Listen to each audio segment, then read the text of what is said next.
Dictation 100 शब्द प्रति minute start होगा 5 सेकंड बाद।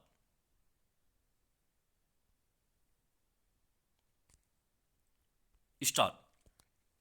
देश में अति विशिष्ट और विशिष्ट शख्सियतों की सुरक्षा जरूरी है। यह उनको उनके ओहदे और परिस्थितियों के आधार पर बनी श्रेणियों के अनुसार उपलब्ध भी कराई जाती है, ताकि किसी भी तरह का सुरक्षा संकट उन पर न आए। समस्या इसमें है कि कुछ व्यक्तियों और वर्गों में यह धारणा बनी हुई है कि वीआईपी सुरक्षा उनका अधिकार है और वे इसको तब भी भोगना चाहते हैं जब वे पद से हट जाते हैं तथा उनकी जान को किसी तरह का कोई खतरा भी नहीं होता। वे इस सुरक्षा को स्टेटस सिंबल मानकर चलते हैं, जिसका त्याग करना उन्हें गवारा ही नहीं होता। केंद्र और राज्य कोई भी इससे अछूते नहीं है। हर जगह इस तरह के उदाहरण बड़ी संख्या में मिल जाएंगे। ताजा प्रसंग दिल्ली में निवास करने वाले 18 पूर्व केंद्रीय मंत्रियों और 12 पूर्व सांसदों से जुड़ा हुआ है। व्यवस्था के तहत पद से हट जाने के बाद सामान्य परिस्थितियों में सुरक्षा खुद ब खुद हट जाती है, लेकिन इन मामलों में सुरक्षा बनी हुई है। इसका भार सरकार पर ही पड़ रहा है। यहाँ यह बताना उचित होगा कि इन सभी को वाई श्रेणी का सुरक्षा कवच हासिल है, जो काफी खर्चीली है। अगर जरूरत हो तो खर्च वहन भी किया जा सकता है, लेकिन बिना आवश्यकता और समीक्षा के इसे जारी रखना तो पैसे की बर्बादी है। इसके अलावा इसका प्रतिकूल प्रभाव निश्चित रूप से सुरक्षा के अन्य अंगों पर ही आ रहा होगा। पूर्व जनप्रतिनिधियों के सुरक्षा अमले के अलग न होने से नए जनप्रतिनिधियों के लिए नए अमले और साजो सामान की जरूरत पड़ती है। यह अतिरिक्त खर्च मांगती है। यहाँ इसका उल्लेख करना जरूरी है कि देश में सुरक्षा एजेंसियों को दिया जाने वाला बजट सालों पहले 1 लाख करोड़ से ज्यादा हो चुका है। संसद तक में इसकी बात होने लगी है कि जहां संभव हो सके सुरक्षा खर्च में कटौती की जाए। प्रधानमंत्री नरेंद्र मोदी और नेता प्रतिपक्ष राहुल गांधी तक के सुरक्षा खर्च में कुछ कटौती के कदम भी देश देख चुका है। ऐसे में अनावश्यक खर्च को रोकना तो सख्त जरूरी है। इसके लिए सबसे पहले तो सरकार को इसकी समीक्षा करनी चाहिए कि पद से हटने के साथ ही सुरक्षा के हटने की व्यवस्था सुचारू, सतत और स्वतः क्यों नहीं है।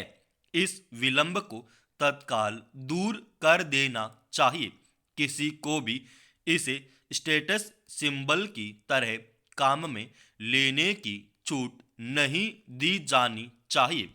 यह व्यवस्था सभी राज्यों में भी सख्ती से लागू की जानी चाहिए।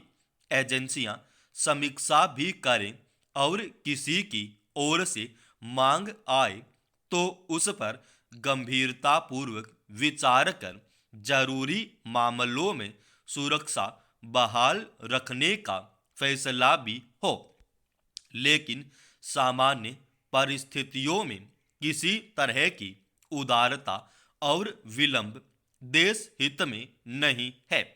अमेरिका में इस बार नए साल के आगमन के उत्साह को आतंकी काली छाया ने धूमिल कर दिया। ऐसे समय जब दुनिया बीते दिनों की कठिनाइयों को पीछे छोड़कर जीवन को नए तरीके से शुरू करने का संकल्प लेती है। अमेरिका के लुसियाना प्रांत के न्यू ओरलियंस शहर में नरसंहार पर आमादा एक आतंकी ने जश्न मना रहे लोगों को ट्रक से रौंद दिया। आतंकी संगठन आईएसआईएस से प्रभावित सिरफिरा ज्यादा से ज्यादा लोगों को मारना चाहता था। जब तक पुलिस हरकत में आती उसने 15 लोगों की जान ले ली और 35 से ज्यादा अस्पताल में मौत से संघर्ष कर रहे हैं। यह घटना भले ही अमेरिका में हुई हो, लेकिन इसने दुनिया को संकेत दिया है कि आतंक को समाप्त करने और मानवता की सुरक्षा के लिए नए साल में हमें ज्यादा प्रतिबद्धता और एकजुटता के साथ सामने आना होगा। इस वारदात ने हमें एक नागरिक, एक समाज और एक सरकार के रूप में अपनी अपनी जिम्मेदारियों पर पुनर्विचार करने का अवसर दिया है। हाल के वर्षों में दुनिया के ज्यादातर देशों में धार्मिक कट्टरता बढ़ी है। कट्टरता चाहे धार्मिक हो या किसी अन्य बात की, अपने विरोधियों के साथ उसका उभयनिष्ठ संबंध होता है। यानी एक तरह की कट्टरता दूसरे तरह की कट्टरता को आगे बढ़ाती है। परिणाम स्वरूप विभिन्न देशों में रूढ़िवाद के कट्टर समर्थक सत्ता पर आसीन होते गए हैं। अमेरिकी राष्ट्रपति चुनाव में रिपब्लिकन पार्टी की जीत को भी इसी रूप में देखा जा रहा है। किसी भी देश में चुनाव राजनेताओं के लिए अपनी जनता को शिक्षित करने का अवसर होता है, लेकिन हम यह कहने की स्थिति में नहीं है कि डोनाल्ड ट्रंप अपने देश की जनता को पहले के मुकाबले ज्यादा समझदार बनाकर चुनाव जीते हैं।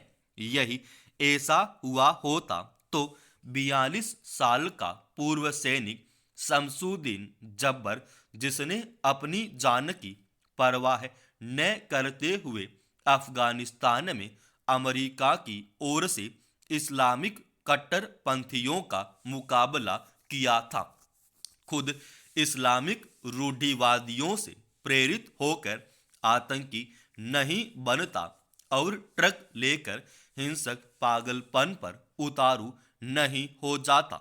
न सिर्फ अमेरिका बल्कि पूरी दुनिया में रूढ़िवादियों और उदारवादियों के बीच जीवंत संघर्ष चल रहा है। दुनिया का भविष्य मानवता को हर तरह की जंजीरों से मुक्त करने में ही है, उसे बांधने में नहीं।